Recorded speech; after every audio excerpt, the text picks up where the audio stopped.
Hola, saludos a todos.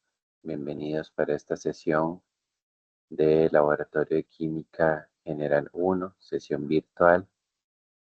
En esta ocasión estamos eh, por tratar lo que sería la sesión número 5, como podemos ver por acá en nuestra pantalla.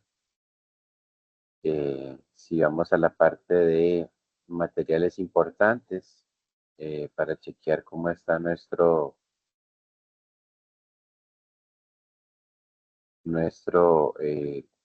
cronograma. Eh,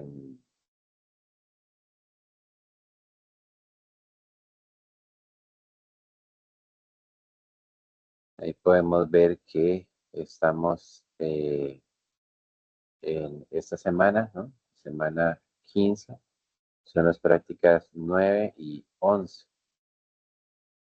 eh, es lo que nos corresponde a esta semana. Y ya prácticamente estamos terminando el curso. Ahora la siguiente semana tendremos la última tutoría virtual y la semana que sigue tenemos nuestro último laboratorio presencial. Entonces es lo que nos queda por acá en el curso. Sí, muy bien. Entonces, como siempre acá, ahora si vamos a la sesión 5, entonces tenemos la temática separación de cationes por polaridad y fuerzas intermoleculares. Eso es lo que tenemos para estudiar esta semana. ¿Sí? Los objetivos, por acá los tenemos como siempre. Y eh, también, como siempre, aquí tenemos un par de videos que nos van a estar sirviendo para comprender mejor los procedimientos que vamos a estar realizando. Entonces, quizá antes de ver los videos, podemos ir un momento también al manual de laboratorio.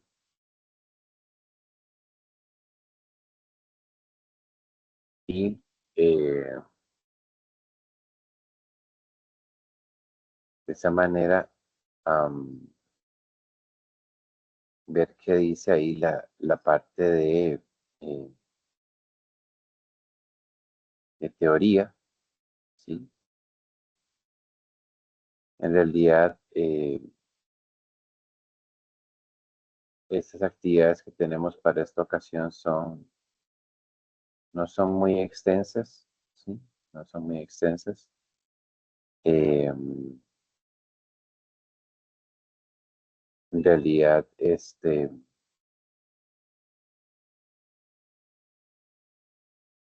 son experimentos cualitativos, o sea, en esta ocasión no tenemos, eh, no tendremos cálculos involucrados, ¿sí?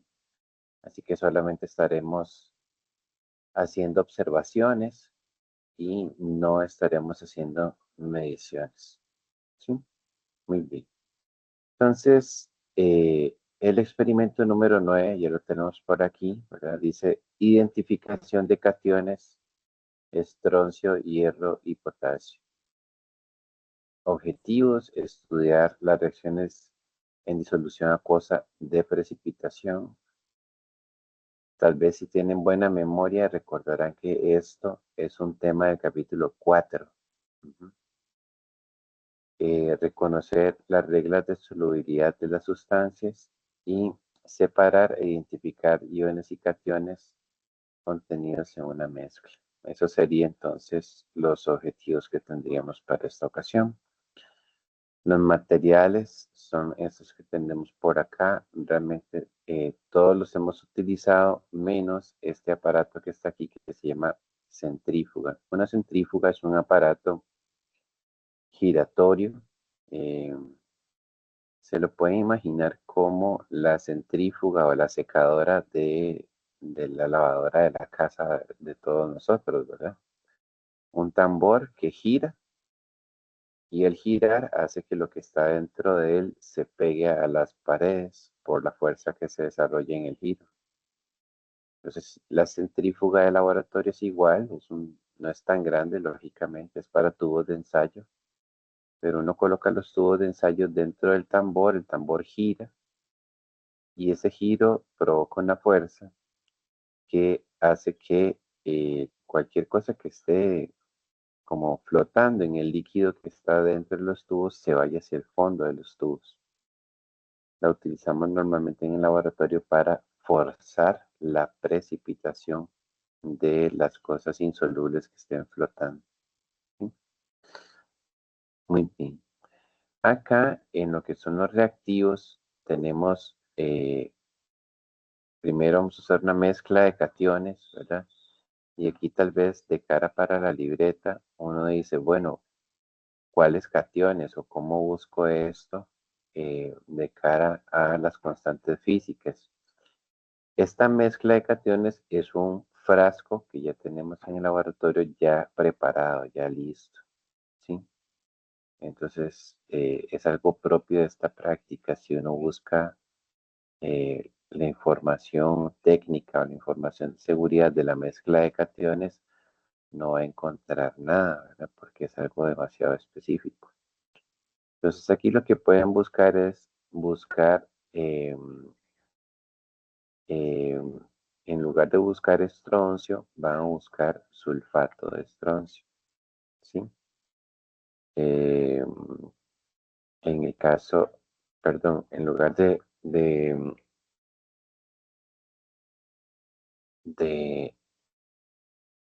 de estas sustancias, ¿verdad? Lo que vamos a buscar son los cloruros de estas sustancias, ¿sí? O sea, cloruro de estroncio, cloruro de hierro y cloruro de potasio, ¿sí?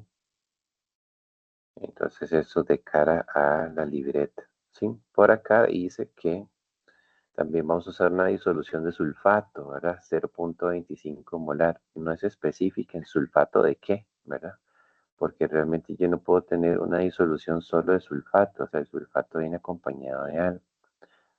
Entonces, para efectos igual de libreta, sulfato de sodio, ¿sí? Después aquí, este, eh, tenemos una disolución alcalina también, no nos dicen de qué, ¿verdad? Es de hidróxido, pero no nos dicen de qué, entonces también de cara a la libreta, hidróxido de sodio. ¿Sí? Y ácido clorhídrico, bueno, ahí sí nos pusieron específicamente qué tipo de ácido es, entonces ese sería el que buscaríamos para, eh, para efectos de la libreta, ¿sí? El ácido clorhídrico concentrado sería una sustancia peligrosa. Entonces, muy importante que averigüemos sobre sus cuidados y que tengamos precaución a la hora de manipularlo, ¿sí? Muy bien. Entonces, ¿de qué se trata este experimento? Básicamente, hay algo que solemos usar en, en el análisis químico que le llamamos marcha analítica. ¿Qué es la marcha analítica? Es como un esquema, es un esquema que nos va diciendo qué cosas tenemos que agregarle a una mezcla para ir separando determinados componentes de esa mezcla, ¿sí? Eh,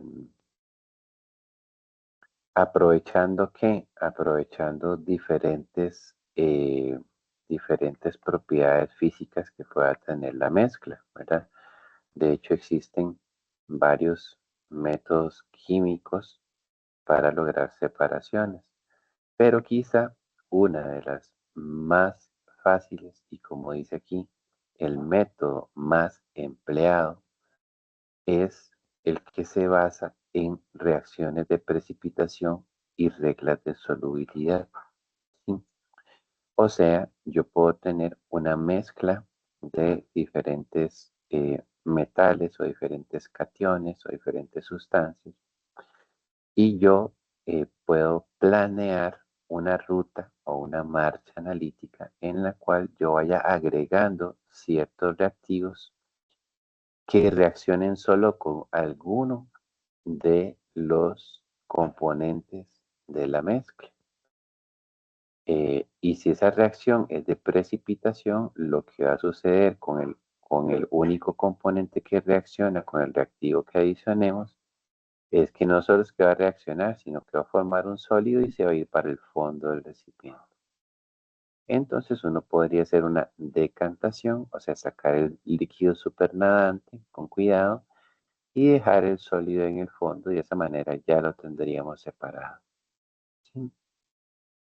Entonces, si uno tiene varios cationes o varias sustancias, uno puede ir poco a poco agregando algún reactivo que sea selectivo para ir separando uno u otro miembro de la mezcla. En este caso, nosotros vamos a tener una mezcla, como lo dice el título aquí de nuestro experimento, de 3 cationes. Entonces, ¿qué es lo que vamos a hacer?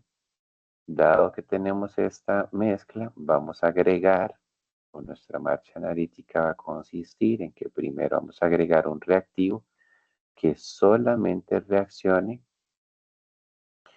con el estroncio, ¿sí? Entonces, agregamos, solo reacciona con el estroncio y no solo que reacciona, sino que forma un sólido. Entonces el estroncio se va a precipitar. De manera que en el líquido sobrenadante solamente nos va a quedar hierro y potasio.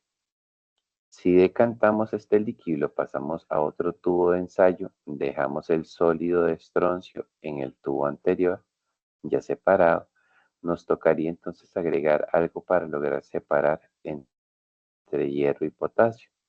En ese caso, algo que podemos agregar y que nos va a ayudar a separar es que agreguemos hidróxido, ¿sí? Si agregamos un hidróxido, una disolución alcalina a la mezcla, resulta que el hidróxido se encuentra esos dos, con el hierro y con el potasio, y con el potasio sigue formando algo que es soluble, pero cuando se encuentra con el hierro forma hidróxido de hierro que es insoluble. Entonces, en el segundo tubito de ensayo, al agregar al líquido sobrenadante disolución alcalina, esta reacciona con el hierro y se precipita al fondo.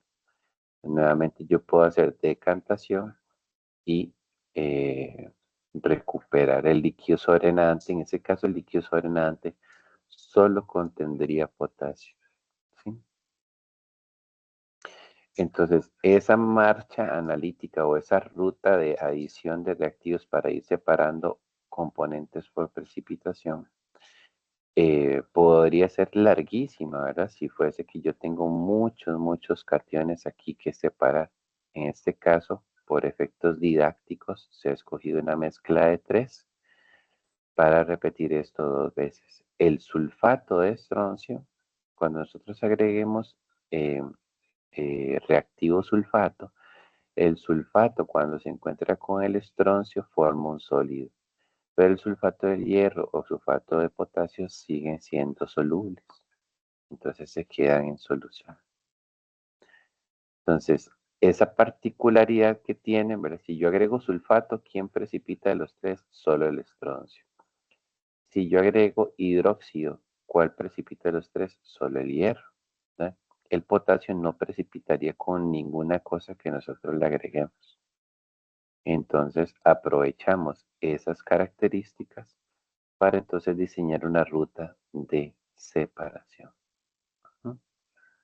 Esto está basado en el capítulo 4 y recordarán, tal vez les sea familiar esta tabla, ¿verdad? Claro que el capítulo 4 hace rato que lo estudiamos aquí en el curso de teoría, pero tal vez les sea familiar este cuadrito, ¿verdad? Donde aquí se enlistan algunas sustancias solubles e insolubles, ¿sí? Particularmente para lo que nosotros tenemos acá sería lo siguiente. Disoluciones de potasio, todas son solubles. Hay excepciones, hay alguna disolución de potasio que no sea soluble, Aquí la tablita nos dice que no existen excepciones a eso, ¿sí? En cambio, cuando nosotros agreguemos sulfato, vean que todos los sulfatos son solubles. ¿Menos cuál? Menos el de estroncio, ¿sí? Bueno, de hecho, hay otros sulfatos también que no son solubles. ¿Cuál? El de calcio, el de bario, el de mercurio, el de plomo y el de plata, ¿sí? Pero estroncio, que es uno de nuestros miembros de la mezcla de partida, resulta que es una de las excepciones de solubilidad, ¿sí? Entonces, ¿qué quiere decir? Que cuando yo agregue el sulfato de hierro va a ser soluble, sí. El de potasio, sí. Pero el de estroncio no. Entonces se va a precipitar. Por eso vamos a agregar sulfato para separar el estroncio de lo demás, ¿sí? Y por último, lo último que nos interesa de esta tabla es que cuando agreguemos ion hidróxido, ujú, cuando agreguemos ion hidróxido, los hidróxidos son insolubles, ¿sí? Excepto cuáles, los de los metales alcalinos. Pero precisamente el potasio es un metal alcalino. Entonces, cuando yo agregue hidróxido, el hidróxido de potasio sigue siendo soluble. Pero todos los demás compuestos con metales serán insolubles. Entonces, el hierro, que yo lo tengo flotando en el líquido sobrenadante, formaría hidróxido de hierro y eso sería insoluble, ¿sí? Vean que eh, si yo tuviera estroncio aquí en esta parte y yo agregara hidróxido, el hidróxido de estroncio sería insoluble también. Entonces, si yo antes de remover el estroncio por medio del sulfato, yo en lugar de agregar sulfato, agregara hidróxido de primero, ¿qué sucedería? Bueno, lo que sucedería es que si a la mezcla inicial con los tres iones yo primero le agregara hidróxido, tanto el hidróxido de estroncio como el hidróxido de hierro caerían al fondo. Entonces esa no sería una separación tan eficiente. ¿Por qué? Porque el precipitado que estoy generando contiene dos iones, ¿sí? Entonces el orden en las marchas analíticas es muy importante. Alguien puede decir, no, no, este, ya tengo la marcha analítica, agregué todos los reactivos al mismo tiempo y ya ahí todo se separa. No, no funciona así, ¿verdad? Hay que hacerlo con un orden. Porque vean, de nuevo, si yo agrego el hidróxido a la mezcla inicial, aquí dice que todos los hidróxidos son insolubles menos el de potasio. Quiere decir que entonces el hidróxido de estroncio y el de hierro se irían para el fondo juntos. Y entonces yo realmente no tendría ahí una forma de separar al estroncio del hierro porque los dos quedaron precipitados, mezclados juntos. Ujú. Entonces, quizá eso es uno de los conceptos más importantes en la marcha analítica. Yo primero tengo que agregar el sulfato porque resulta de suerte, ¿verdad? Que el sulfato de hierro sí es soluble, pero el sulfato de estroncio no. Entonces, agregar sulfato es un medio para mí para separar el estroncio de lo demás. Ujú. Y ya ahora sí, cuando yo solamente tenga hierro y potasio arriba, puedo agregar con calma hidróxido que solo va a precipitar al hierro. ¿De acuerdo? Entonces, eso es lo que se pretende que nosotros hagamos en este experimento. ¿De acuerdo? Entonces, por aquí tenemos el procedimiento. Realmente es muy sencillo, ¿verdad? Es muy sencillo. Y tal vez lo podemos ilustrar de mejor manera por medio del video. Entonces, vamos al video a ver qué tal, cómo se visualiza eso por acá.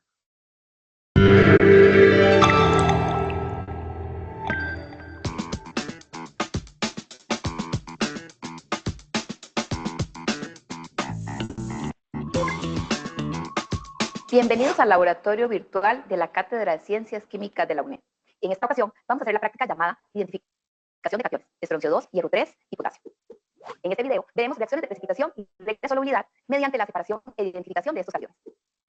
Los materiales que vamos a utilizar son centrífuga, gradilla y tubos de ensayo para centrífuga, beaker de 25 mililitros, asas de nitromio, goteros, mechero de Bunsen, probeta de 10 mililitros, agua, mezcla de cationes, sulfato de sodio, hidróxido de sodio y ácido clorhídrico. En esta práctica utilizaremos un proceso denominado marcha analítica. Vean que aquí en el video ellos sí mencionan que en lugar de decir disolución alcalina dicen hidróxido de sodio, ¿verdad? En lugar de decir disolución de sulfatos, sí dicen específicamente que es sulfato de sodio, ¿verdad? La cual pretende determinar y separar los cationes en disolución mediante técnicas de separación, reacciones de precipitación y técnicas de solubilidad. Con la ayuda de una probeta de 10 mililitros, vamos a agregar 3 mililitros a un tubo de ensayo rotulado como 1. Vamos a agregar 21 gotas de la disolución de sulfato. Vamos a agitar. Ahora, vamos a centrifugar durante 30 segundos. Vean que ahí ella agregó las gotitas y el tubo pasó de estar transparente a estar blanco, ¿verdad? Se puso turbio, ya no está claro, sino que está como con cierta turbulencia blanca. Es por la formación del sulfato de estroncio, ¿verdad? Pero ahí no se ve realmente que el sulfato de estroncio se haya ido al fondo, ¿verdad? Sino que todo el tubo se puso blanco. Entonces ella va a abrir aquí la centrifugadora, va a colocar el tubito ahí para hacerlo girar y van a ver de que eso va a forzar que eso blanco que está flotando por todo el tubo se vaya para el fondo.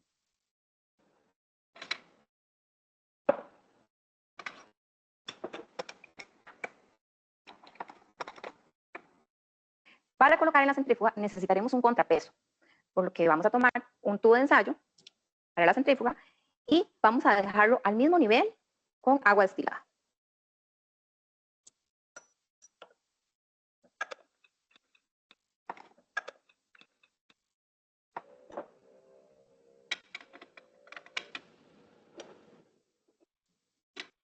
Eso que ella hace de lo del contrapeso es similar a lo que nos pasa a nosotros en casa, ¿verdad? Cuando ponemos a secar, a todos les habrá pasado que a veces colocamos la ropa dentro del secador, la activamos y el tambor empieza a golpear las paredes, ¿verdad? De la máquina. ¿Por qué sucede esto?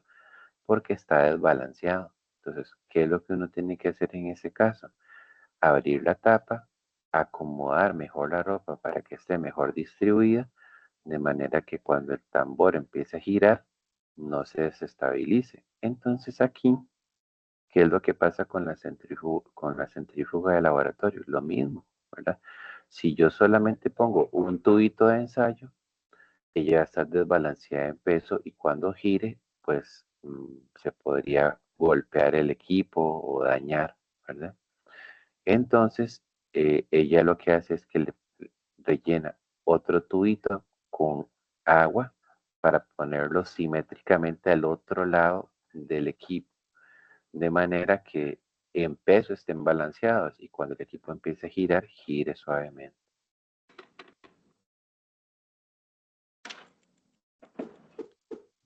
Sacamos los tubos, la centrífuga,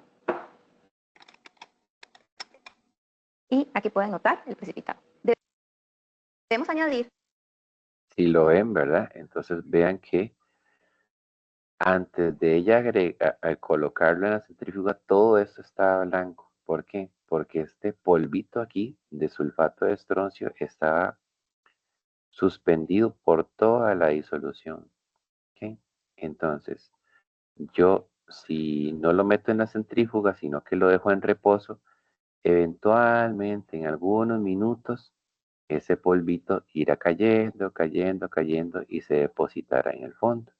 Ujú. Es que hacemos con la centrífuga, acelerar ese proceso de caída. Ujú. Y vean que, bueno, en 30 segundos ya tenemos todo el sulfato de estroncio aquí en el fondo. Ujú.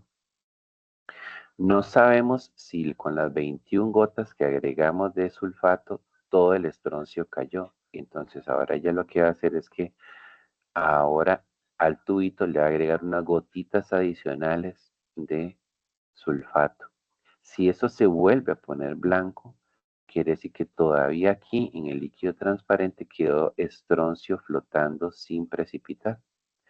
Entonces, si eso sucede, centrifugamos nuevamente para hacer caer ese estroncio extra al fondo y juntarse con el anterior. 2 gotas de la disolución de sulfato para comprobar que la precipitación se llevó completa. En caso de que presente turbidez, es necesario repetir estos pasos. Para la próxima parte, vamos a necesitar un tubo rotulado como número 2. Por medio de la decantación, vamos a pasar el contenido del tubo número 1 al número 2. Si lo ven, entonces ahí en la decantación, solo el líquido pasó al otro tubo. El sulfato de estroncio quedó precipitado en el fondo del tubo número 1. Entonces, aquí en este líquido sobrenadante, y yo solamente tengo ion potasio y también ion hierro. Son los iones que están sobreviviendo aquí en el líquido.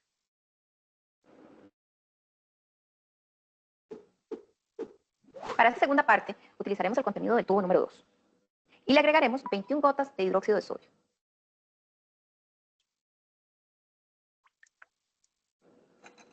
Agitamos.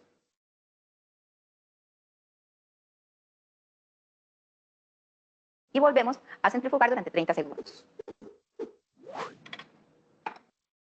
Ahí igualmente, ¿verdad? Ven que cuando agregamos el hidróxido, la disolución que está cristalina de repente toma un tono, ¿verdad? Eso es por el sólido que se está formando. Y ese tono invade todo el tubo, ¿verdad? O sea, todo está, todo el hierro que se está formando ahí, el hidróxido de hierro está quedando suspendido en todo el tubo, ¿verdad? Entonces, nuevamente se me hace necesario a mí centrifugar para impulsarlo hacia abajo.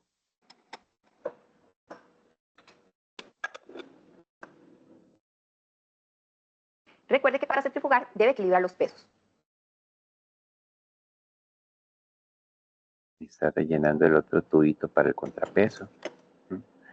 Cuando se ponen en la centrífuga, se ponen simétricamente. O sea, en ese caso, uno frente al otro. Si no se ponen a la par, porque si no, el desbalance es peor. Una vez concluido el tiempo, sacamos los tubos de la centrífuga.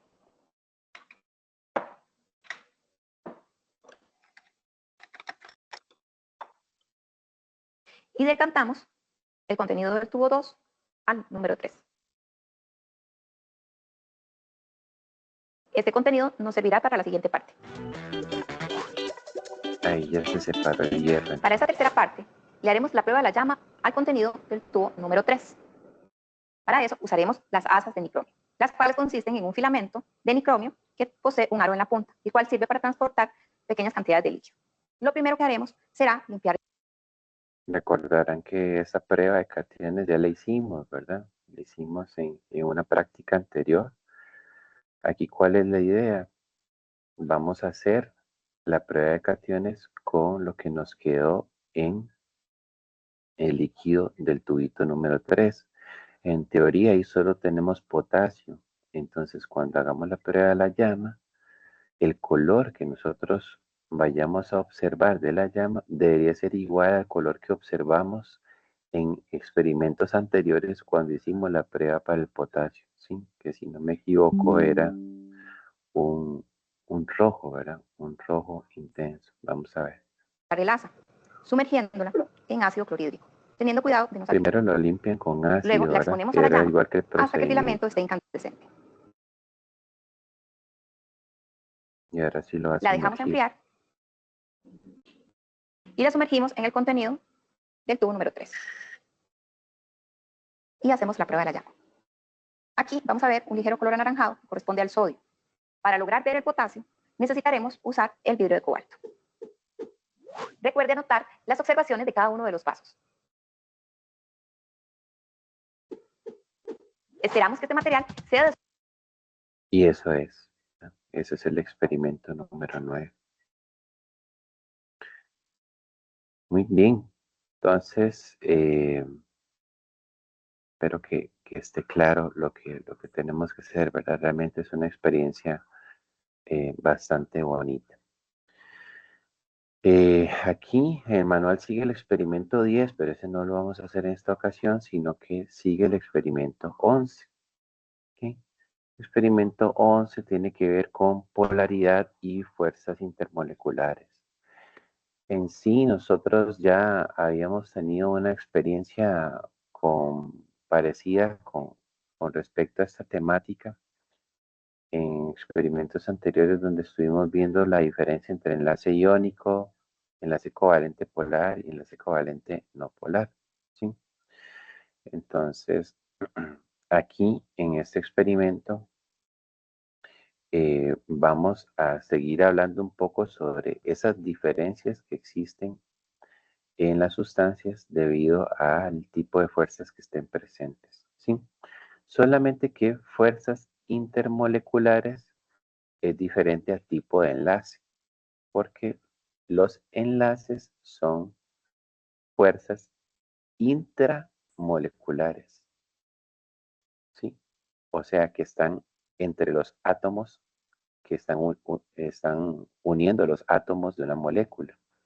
Pero las fuerzas intermoleculares es que existen también fuerzas entre una molécula y otra, ¿sí? O sea, digamos, cuando yo tengo una molécula de agua, los enlaces, las fuerzas intramoleculares que existen entre el agua y el hidrógeno son enlaces covalentes polares, ¿sí?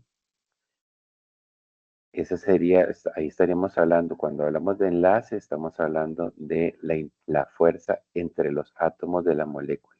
Pero también se ha visto que si yo tengo un vaso de agua, una muestra de agua, por llamarlo así, entre cada molécula de agua hay una interacción, hay una cierta fuerza que tiene que ver con la polaridad que tienen esas moléculas. Entonces, ese tipo de fuerzas que hay entre las moléculas de una sustancia se llaman fuerzas intermoleculares. Entonces, aquí en los objetivos es estudiar los principales tipos de fuerzas que existen, ¿sí?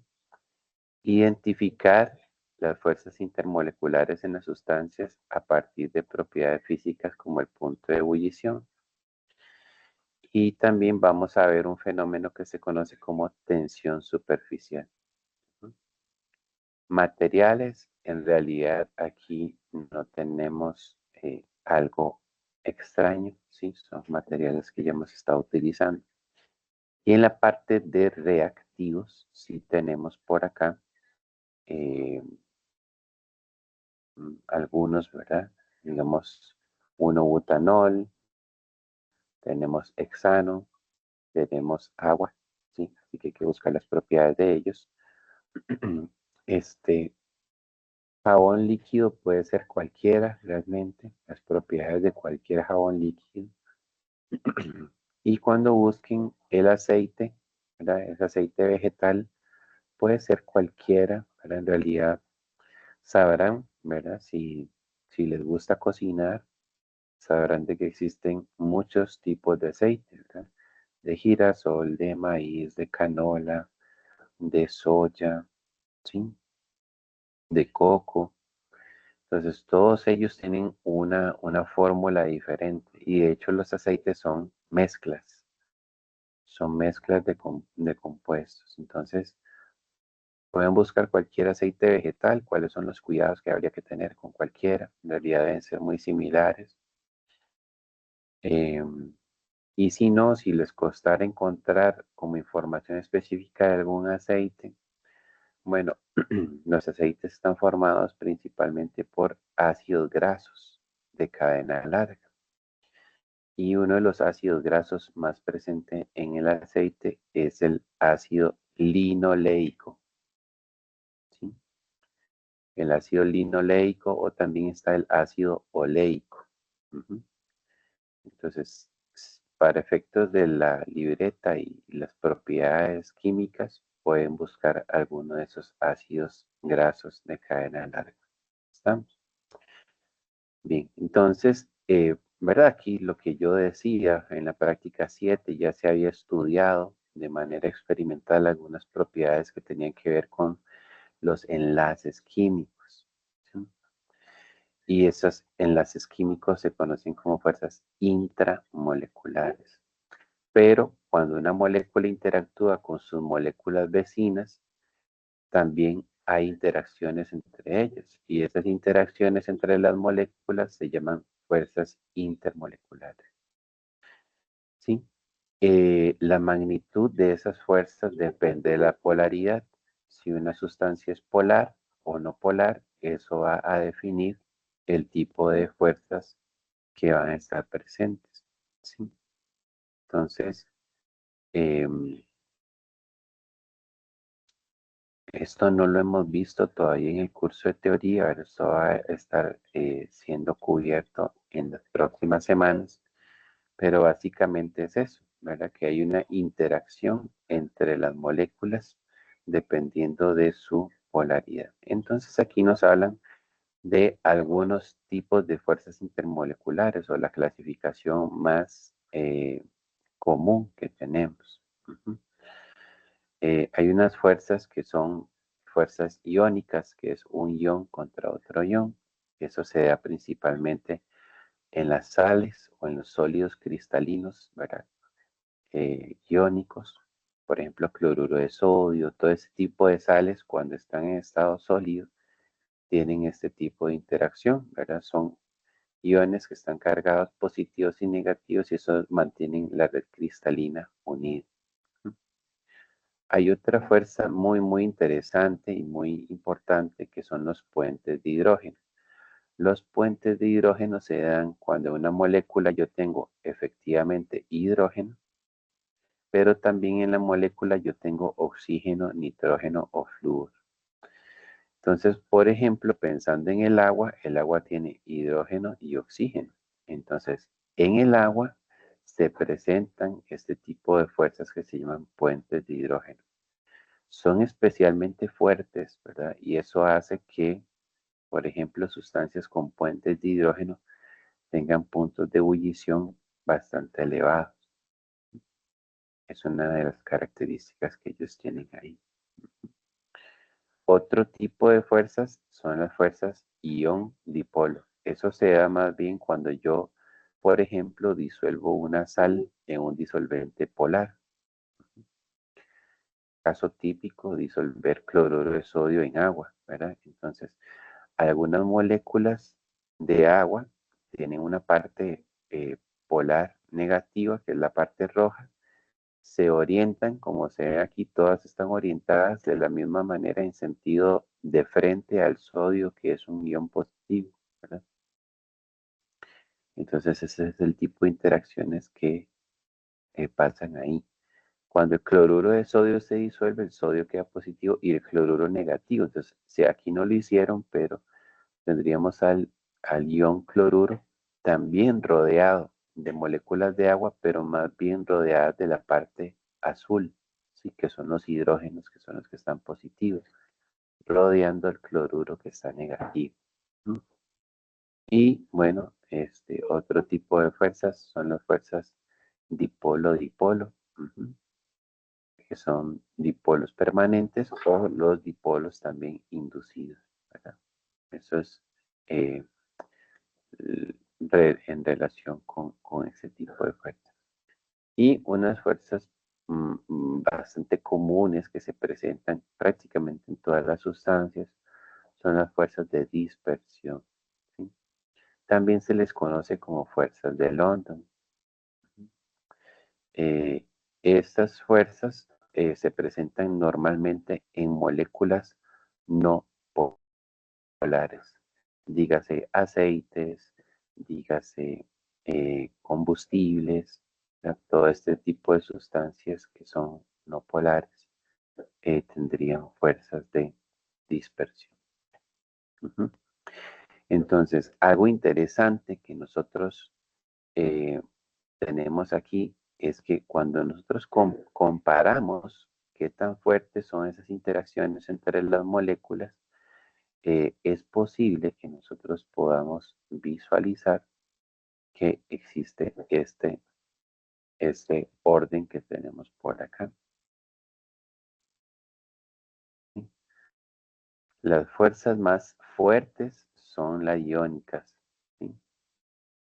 Después tendríamos los puentes de hidrógeno. Después de los puentes de hidrógeno tendríamos las interacciones ion-dipolo. Después de las ion-dipolo tendríamos las dipolo-dipolo. ¿Mm? Y las fuerzas intermoleculares más débiles son las fuerzas de dispersión. ¿Mm? ¿Sí?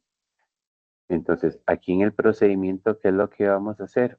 Comparar sustancias que tienen diferentes fuerzas intermoleculares para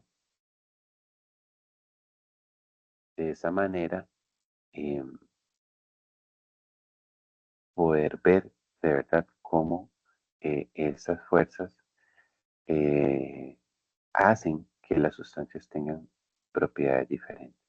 Entonces, igualmente, en lugar de que eh, leamos el procedimiento, ¿qué tal si vamos a ver el video? Entonces, vamos a ver el video y igualmente ahí lo vamos comentando y vamos viendo qué es lo que va a suceder.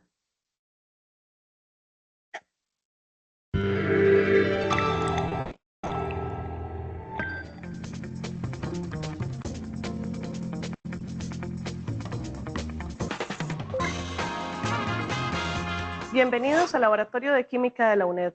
En esta ocasión vamos a realizar la práctica de laboratorio denominada Polaridad y Fuerzas Intermoleculares. El objetivo principal de esta práctica es identificar los diferentes tipos de fuerzas intermoleculares presentes en algunas sustancias.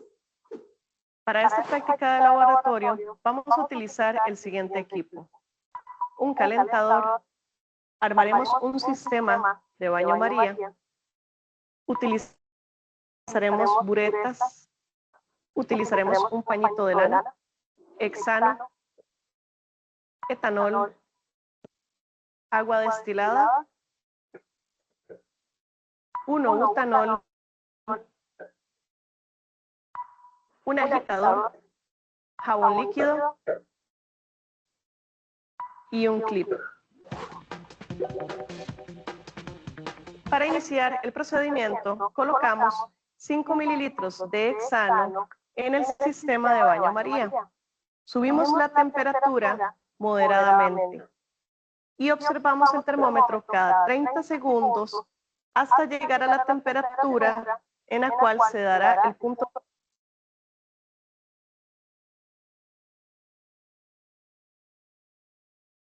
Perdón, aquí eh, para, para mencionar esto, aquí tenemos este beaker con agua. ¿Sí?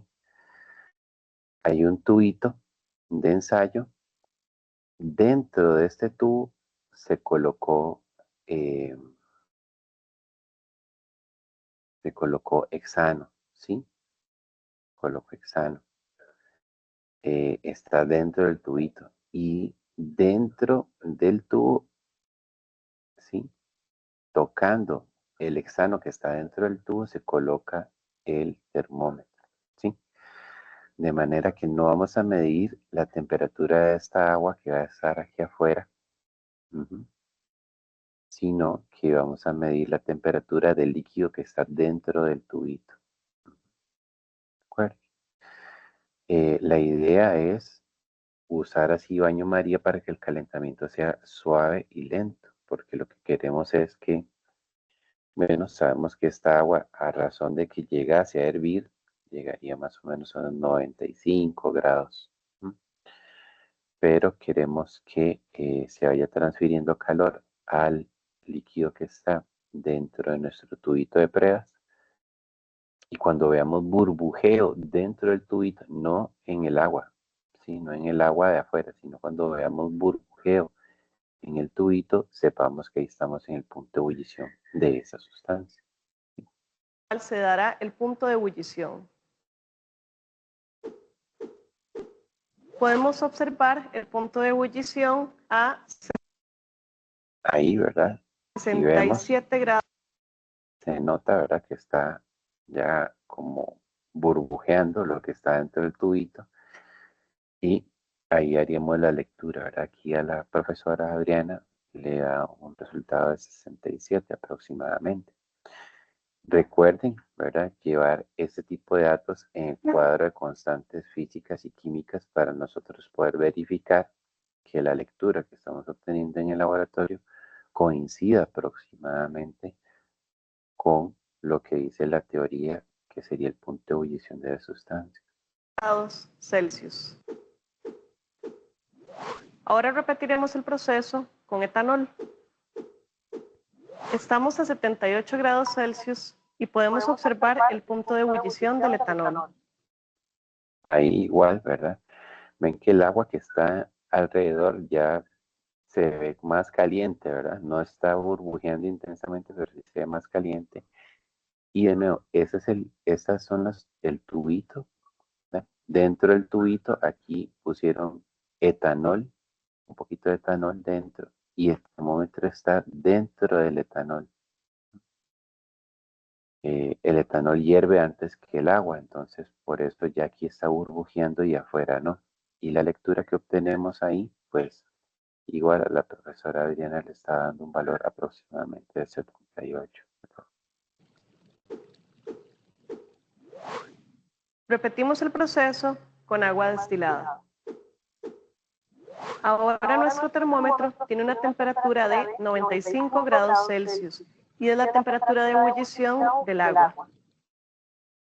Aquí en este caso, ¿verdad? Ya al tener dentro del tubito agua destilada y fuera del tubo también agua, pues ahí sí va a estar lo de afuera y lo de adentro en un burbujeo intenso, ambos, ¿verdad? Entonces la temperatura sería la misma para ambos, ¿verdad? Tanto para el agua que está afuera como para el agua que está en el tubito. Ahí como vemos la lectura que obtiene la profesora es aproximadamente unos 95 grados, la cual está bien, ¿verdad? Sí. ¿Qué tendencia se ve aquí? Bueno, en el hexano fue 67, en el etanol fue 78 y en el agua 95, ¿verdad? Vemos un incremento en el valor de temperatura de ebullición. Ujú. Y si analizamos el tipo de fuerzas presentes en esas sustancias, en el hexano tenemos fuerzas de London, ¿sí? Porque es no polar. En el etanol tenemos fuerzas dipolo-dipolo, porque el etanol es un alcohol polar. Y en el agua tenemos puentes de hidrógeno que son todavía más fuertes que las interacciones dipolo-dipolo. Entonces, claro, aquí lo que estamos viendo es que entre más fuertes sean las fuerzas intermoleculares de las sustancias, más alto es el punto de ebullición. ¿Sí?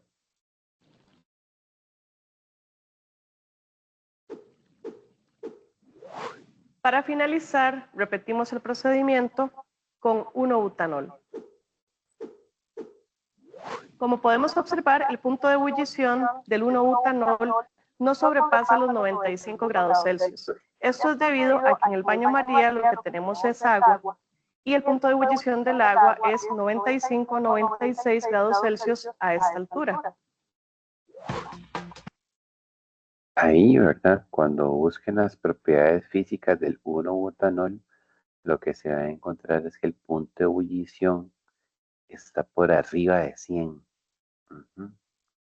¿Eso qué quiere decir? Que este sistema de baño María para tratar de hacer hervir el 1-butanol no nos va a servir, porque recuerden que algo particular de los líquidos es que cuando ellos alcanzan su temperatura de ebullición se estacionan ahí. O sea, esta agua hierve a 95 y aunque yo le ponga 2 mecheros más y le pongo un montón de calentadores más, ella no va a subir de 95 porque ese es su punto de ebullición. Siendo así, es imposible que el 1-butanol que está dentro del tubito de ensayo pueda subir a más de 95 porque es lo máximo, ¿sí? Entonces, vamos a ver de que en ese caso no vamos a lograr que el 1-butanol hierva, ¿sí? El termómetro nos marca 95, ¿por qué? Porque es lo máximo, ¿verdad? Lo máximo a lo que va a llegar. Pero realmente su punto de ebullición está por encima de ese valor. Para esta práctica, lo que haremos es tomar un beaker de 250 mililitros y lo llenaremos con agua. Posterior a eso, vamos a tomar un clip y lo vamos a abrir de la siguiente manera hasta que tenga esta forma. Con ayuda de la pinza, lo pondremos sobre el agua.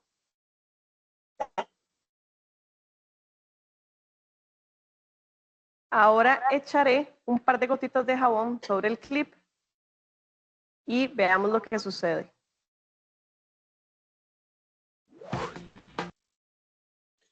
Ahí, ¿verdad? En esa experiencia, ¿qué es lo que sucede? Bueno, los líquidos tienen algo que se conoce como tensión superficial, y es que cuando están en el borde de su superficie, ahí se generan unas ciertas fuerzas un poco más tensas que lo que está adentro, y eso le confiere a la superficie del líquido eh,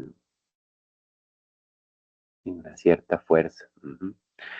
Eh, Puede ser tal que incluso, como se ve aquí en el video, sostenga objetos en cierto modo livianos como un clip, ¿verdad? Habremos visto, no sé, insectos también que parece que se pueden parar en el agua, ¿verdad? Es por ese efecto de que la superficie del agua está tensa. Entonces, ¿por qué se agrega jabón? Bueno, el jabón y los detergentes eh, son sustancias que cambian la tensión superficial del agua. Y esa propiedad que ellos tienen también es una de las razones por las que se usan para lavar, ¿sí? Y para remover suciedad, grasa, utilizando agua y jabón, ¿sí? Eh, Pueden ahondar un poco más sobre lo que son jabones y detergentes para eh, entender un poco más su funcionamiento, pero en esencia, un jabón tiene una estructura que tiene una parte polar y otra no polar, y al ser agregado en agua, él cambia la tensión que tiene el agua. Más bien acá, ¿verdad? En el experimento, si ustedes ven, la profesora Adriana en el video, digamos, deja caer una gota de jabón justo sobre el clip, pero entonces, digamos, ahí no queda muy claro si el clip se fue para el fondo porque la gota golpeó al clip o porque de verdad algo cambió en la tensión del agua. Entonces nosotros no vamos a tirar la gotita de jabón sobre el clip, sino que yo lo que les voy a pedir es que agreguemos la gotita de jabón, como decir, mm, recostada a la pared del recipiente, ¿sí? Como para que vaya cayendo a través de la pared y caiga suavemente en el agua, no sobre el clip. ¿Qué va a pasar cuando la gotita de jabón que va cayendo a través de la pared del recipiente toque la superficie del agua? Entonces las de jabón van a empezar a esparcirse por la superficie y ahí vamos a ver de que el clip se va a caer, ¿sí? Porque la superficie va a cambiar. Ujú. Pero sí, es que aquí en el video, ¿verdad? De repente tirarlo así, pareciera como que, o sea, no queda la sensación de que el clip se cayó porque le cayó algo encima. Ujú. Pero entonces al hacerlo en esta otra forma, vamos a ver que se da el efecto de que se caiga, pero no porque le cayó el jabón encima, sino porque el jabón se empezó a esparcir por la superficie suavemente y cambió la tensión.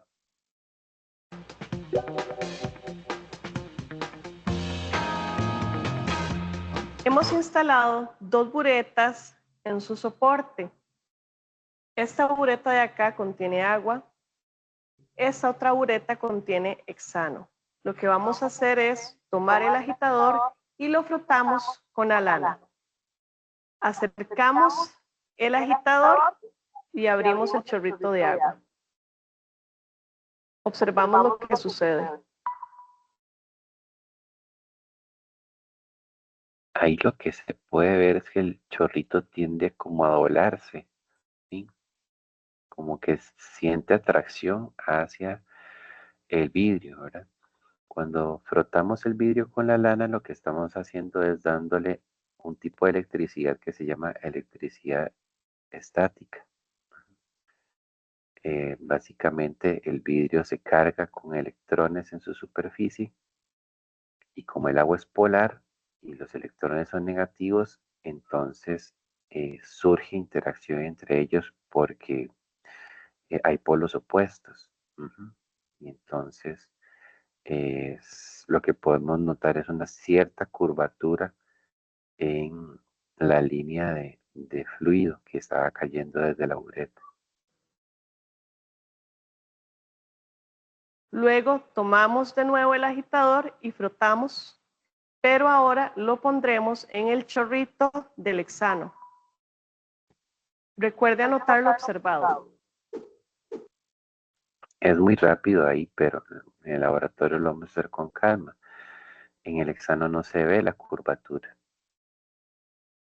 ¿Por qué? Porque el hexano es no polar. Entonces, él no tiene polos, no tiene parte negativa y parte positiva. Entonces, aunque el agitador de vidrio esté cargado con electrones estáticos, eh, el hexano no se ve atraído porque no tiene polaridad. ¿Qué cambios se observan y cómo puede explicar este fenómeno? Para la siguiente prueba, tomaremos un tubo de ensayo y en él adicionaremos agua destilada. Luego agregaremos aceite.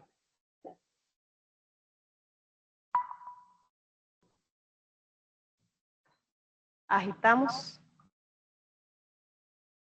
¿Verdad? Aceite y agua no se mezclan, ¿verdad? Entonces el aceite es menos denso, flota sobre el agua, ¿sí? Y ahí, aunque la profesora lo agite, realmente seguimos viendo en la parte superior la capita amarilla y en la parte inferior la capita transparente, la amarilla correspondiente al aceite y la transparente correspondiente al agua. Podemos anotar lo que observamos. Ahora adicionaremos jabón. Agitamos.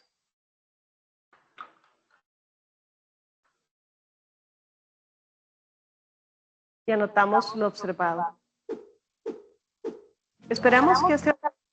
Ahí cuando se agregó el jabón, entonces es lo que decía, los jabones tienen una estructura que es muy, muy larga y una parte de ella es polar, la otra es no polar. ¿Qué pasa? Esa particularidad hace que cuando yo tengo una situación en la que hay cosas aceitosas y cosas acuosas, si yo introduzco un jabón, el jabón, una parte se logra, su parte polar se logra disolver en el agua y su parte no polar se logra disolver en la grasa. De manera que forma una unión entre las dos capas que antes se repelían por sus diferentes fuerzas intermoleculares. Entonces el jabón viene como a permitir que polares y no polares se puedan, digamos, unir o se puedan disolver entre sí, ¿verdad? Y precisamente, de nuevo, esa capacidad que tienen los jabones es lo que usamos día a día cuando estamos lavando platos, cuando estamos lavando ropa, ¿verdad? Eh, cuando nos estamos lavando las manos o nuestro rostro también, que nuestro rostro tiene humedad, pero tiene grasa, ¿verdad? Por ejemplo, ya que mencioné esto del rostro, ¿verdad? Las chicas especialmente habrán visto que que venden algunos productos de belleza para limpiar la cara, ¿verdad? Y le llaman bifásicos. No sé si los habrán escuchado con ese nombre, pero básicamente son productos que uno los ve y ve como que tienen dos capas, ¿verdad? ¿Y cuál es la idea ahí? Que el producto de limpieza tiene una parte aceitosa y una parte acuosa. Entonces, uno puede agitarlo y mojar algún trapito o algún algodón o alguna toallita de papel con la mezcla de limpieza que tiene una parte acuosa y una parte aceitosa, y con eso ya te pasas en el rostro. ¿Y por qué se usa un limpiador que tiene una parte aceitosa y otra cosa? Porque, como les acabo de decir, nuestra piel claramente tiene residuos de sal, que son iónicos, tiene humedad, que es polar, pero también nuestra piel tiene grasa, que es no polar. Entonces, realmente para limpiar toda esa superficie se necesita algo que pueda disolver tanto lo iónico como lo polar, como lo... Entonces, eso es lo que hacen los jabones. Y bien, bueno, y termina el video. Esos serían los experimentos, chicos, que tendríamos para esta semana. Entonces, revisen los videos.